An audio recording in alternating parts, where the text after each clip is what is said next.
Family, was good? You're watching TOJ. I'm your host Rico Suave, and it looks like DMX is about to go to jail for 40 years.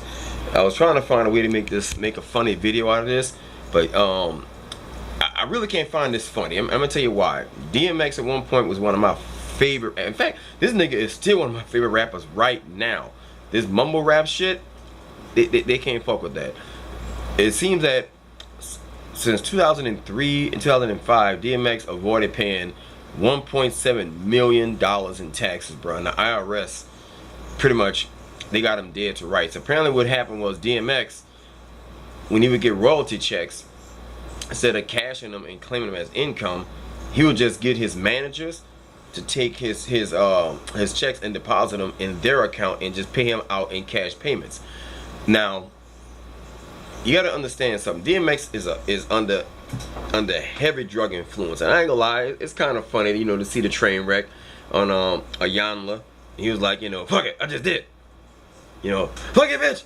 You done seen the fucking the train wreck that's DMX, and you know, it's kind of funny when you look at some stuff like that. But at the end of the day, this is one of our brothers, and this dude is going through some heavy shit with his family. You know, the man got kids he haven't seen. His kids don't like him for whatever reason. You know, that's between him and the baby mamas or whatever. But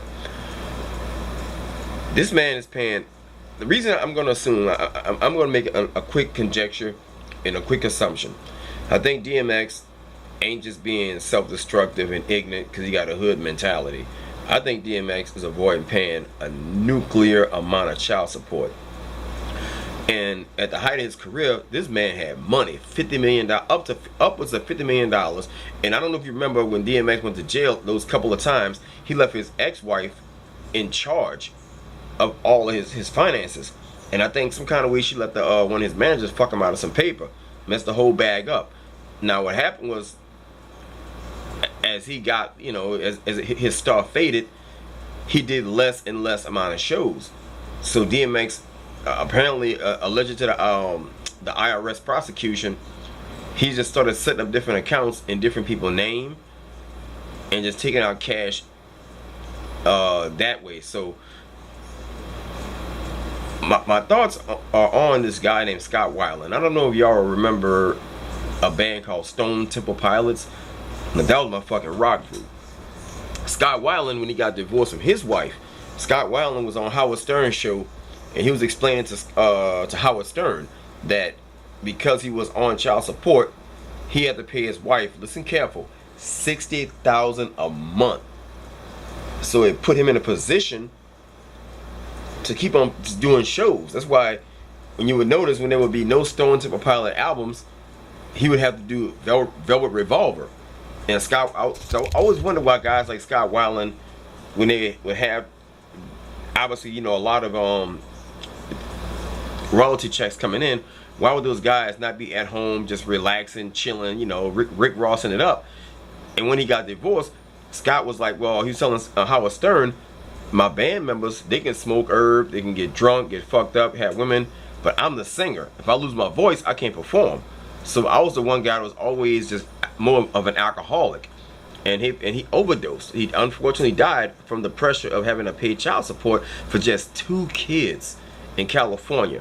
So I think DMX got 10 kids. I think maybe 4 out of 10 are already grown ups, past 18 years old, or some are pushing 18. But when you have a guy like Earl Simmons, and DMX was, you know, he's medicating on drugs, ain't got no fucking driver's license, the dude living a self-destructive lifestyle. You have to watch the people around you, those yes men, who allow all this weird shit to take place. You know, I remember I was watching Howard Stern a long time ago, before Old Dirty Bastard died, and that was some funny shit. I watched ODB one day, and Howard Stern was you know, chopping it up, doing a Howard Stern thing, and Old Dirty Bastard was so fucked up, I think his lawyer was sitting in an interview room next to him while Howard Stern and Robin was giving that nigga the 3rd degree, and the lawyer was like, well, yeah, you know, I forgot what Old Dirty Bastard's real name was. It's not Earl, some kind of Russell. He was like, yeah, Russell has court tomorrow. And ODB was so fucking high, he was like this, who got court? And the lawyer was like, you. He said, oh, okay, that's what I pay you for. So he was so fucked up, he didn't even have fucking court. The lawyer had to be like, hey dog, you know you got court tomorrow. You're like, who got court? So, you know, it's fucked up that these dudes, man, like, they be so drugged out, they don't fucking even know their day-to-day business. And in Hollywood, I got two cousins. One cousin that he actually, in fact, one of my kind of second 25-year-old cousin, he was the soundboard mixing engineer for Prince when Prince came in for Essence a couple of years ago. And my cousin was just telling me, like, he said, dude, if you're not into drugs, or if you're not into like really rock and roll partying or whatever, this city, it's not gonna, it's almost like training day. You have to almost be fucked up to fit in.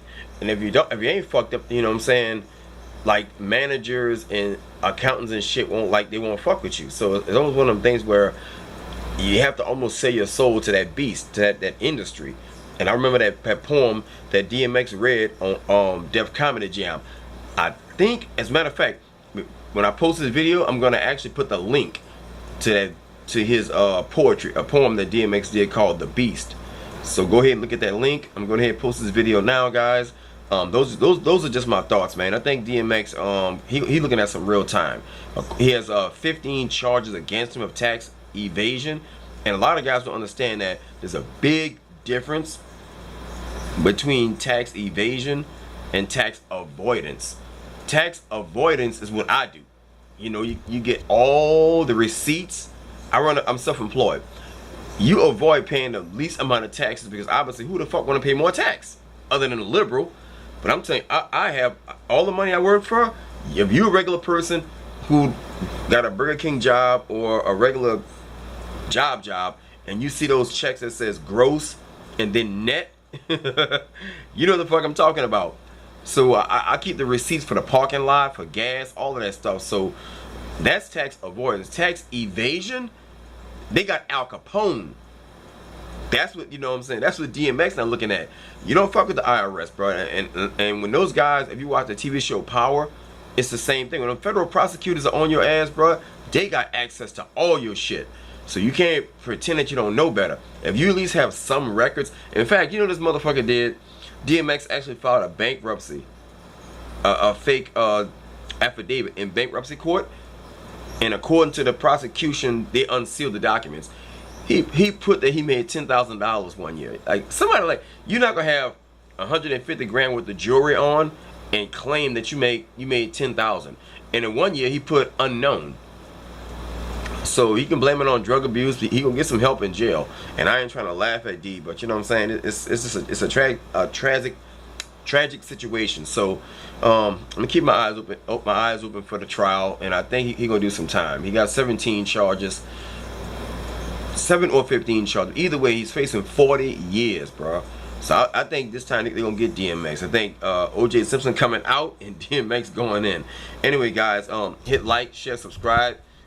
Share my videos, you know, with apes, alligators, coons, possums, sunflower seeds, gin blossoms, haters, and perpetrators. Till next time, peace.